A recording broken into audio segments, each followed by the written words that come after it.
Saya namanya Hasya. Umur saya 6 tahun. Saya nak buat penapis air. Dia tengok saya buat penapis air. Bahan dia kapas, pasir, batu, air sungai. Mula-mula sekali kita letak kapas.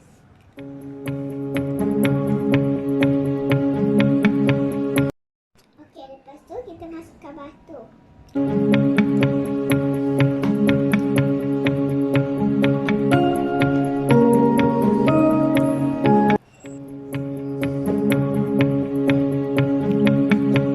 Lepas tu kita masukkan kapas balik.